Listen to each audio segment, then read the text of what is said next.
ओम गौ माता की जय हो। आज मैं श्री कामधेनु गौशाला भूमिया रात विश्राम किया और अभी प्रातःकाल ये गौ माता के बीच में आकर यहाँ मैं खड़ा हूँ।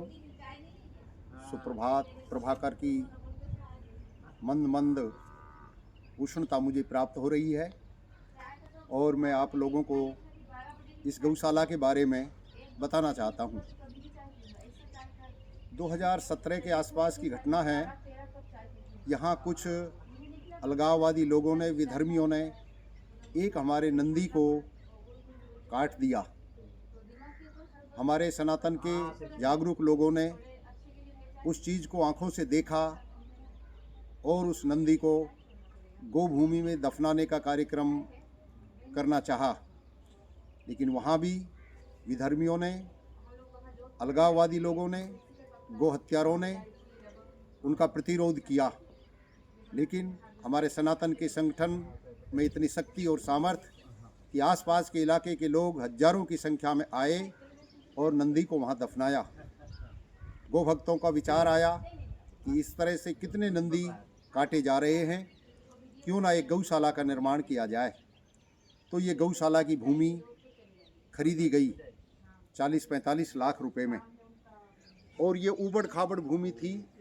ये रेगिस्तान है, यहाँ बहुत बड़े भोरे थे और ये गौशाला शुरू की। आज इस गौशाला का आप भव्य स्वरूप जब देखेंगे तो एक ऐतिहासिक गौशाला कामधेनु गौशाला के नाम से ये जानी जाती है। सामने वृक्षारोपण किया, उसका भी प्रतिरोध इन अलगाववादी लोगों ने किया। मैं उस समय यहाँ मौजूद था और मैंने बड़ी दृढ़ता के साथ एक बात कही कि धरती का श्रृंगार करना सन्यासी का धर्म है। एसडीएम साहब आए, पुलिस, तहसीलदार, पटवारी सब लोग आए। मैंने कहा कि एक भी पौधे को अगर हाथ लगाया जाएगा उपाड़ने के नाम पर तो यहाँ बहुत बड़ा गदर हो सकता है। पौधे सुरक्षित रखे गए और साल भर के अंदर वो पौधे इतने विशाल रूप धारण कर चुके, जिनमें पत्तियां आने लगी, फूल आने लगे, वृक्ष बड़े हो गए। और उसके बाद हमारे वन प्रेमियों ने, वृक्ष प्रेमियों ने यहाँ लगभग 5000 वृक्ष और लगा दिए। ये पूरा का पूरा एक हमारा नंदन वन बन गया है। पूरी की पूरी यहाँ वृक्षावली विकसित हो चुकी है। अनेक तरह के वृक्ष यहाँ लग चुके हैं। आप देखिए यहाँ गौ माता कितनी सुंदर तरीके से, ये दूध देने वाली गाय हैं। इधर लगभग यहाँ 800-1000 के बीच में गोवंश यहाँ अपना शुद्ध तरीके से जीवन यापन कर रहे हैं। अभी मुझे बताया एक माता कामधेनु के नाम से जो गाय रखी गई है, उसने एक बच्चे को जन्म दिया है और उस बच्चे का नामकरण भी हमारे संत महात्माओं ने नंदनी किया है। आप हम सब गौ माता के संरक्षण के लिए कृत संकल्पित होकर आगे बढ़ें। इस राष्ट्र के ऊपर आज चारों तरफ से खतरा मंडरा रहा है, और वो खतरा इसलिए है कि हमारे देश का जो कानून है वो अपराधियों को सजा देने में इतना सक्षम नहीं है जितना अन्य देशों के अंदर है। हमारे यहाँ झूठ बोलकर किसी के ऊपर किसी भी प्रकार का मुकदमा दर्ज कर दिया जाता है। जिसके ऊपर वो मुकदमा किया जाता है वो बेचारा यातनाएं सहन करता है और वो झूठा साबित हो जाता है। इसलिए हमारे एक बहुत अच्छे राष्ट्रभक्त सुप्रीम कोर्ट के वकील अश्वनी कुमार उपाध्याय, वो इस पूरे राष्ट्र जागृति मिशन में, सनातन को जगाने में, राष्ट्र की सुरक्षा में, देश में किस तरह का कानून हो, उसके लिए वो एक मांग करते हैं कि झूठ को सख्त अपराध घोषित किया जाए। जो व्यक्ति झूठा मुकदमा करता है, चाहे वो दहेज का हो, चाहे वो SC ST का हो, चाहे वो जमीन जायदाद संपत्ति का हो, किसी भी प्रकार का झूठा मुकदमा कोई करता है तो उसके ऊपर बहुत बड़ी सज़ा जो अन्य देशों में है वही सज़ा हमारे यहाँ लागू हो। तो आज जो देश कभी दुनिया का विश्व गुरु कहलाता था, यहाँ राम ने, कृष्ण ने जन्म लिया, यहाँ गौतम बुद्ध ने, महावीर ने जन्म लिया, यहाँ ऋषि और महर्षियों ने जन्म लिया। ये देश की भूमि देवताओं की भूमि है।